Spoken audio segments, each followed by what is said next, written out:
پھر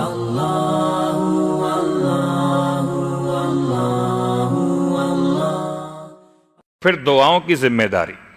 اور دعاؤں کی ذمہ داری ایسی کہ انسان وقت افطار جو خدا کی بارگاہ میں دعا کرتا ہے، وقت افطار روزہ کھولنے سے پہلے، حالانکہ بڑی جلدی رہتی ہے مجھے کہ برداشت نہیں ہوتا کہ میں روزہ دیر تک برداشت کر سکوں، جیسے ہی اذان میں مؤذن نے ابھی مائک کھولا ہی تھا، ابھی اس نے بسم اللہ پڑھنا شروع کیا تھا کہ میں نے روزہ کھول دیا۔ روزہ کھول لیجئے، آپ کا مسئلہ ہے، وقت مکمل ہو گیا، لیکن معصومین چاہتے ہیں کہ روزہ کھولنے سے پہلے روزے کو کیش تو کروا لو۔ صلوات پڑھیں محمد و آل محمد۔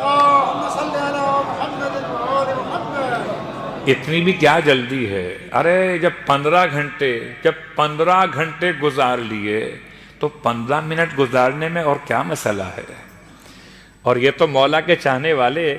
ویسے ہی کربلا والوں کو یاد کر کے پیاس بھی برداشت کر لیتے ہیں اور بھوک بھی برداشت کر لیتے ہیں۔ تو یہ 15 منٹ کی بات میں کر رہا ہوں سمجھانے کے لیے کہ انسان افطار کرنے سے پہلے جو دعا خدا سے مانگے، افطار کرنے کے بعد نہیں، وہ الگ موضوع ہے، رات میں نہیں، الگ موضوع ہے، روزے کی حالت میں دن میں نہیں، الگ موضوع ہے، کہ سارے موضوعات کو ایک لفظ میں پہچان لیجئے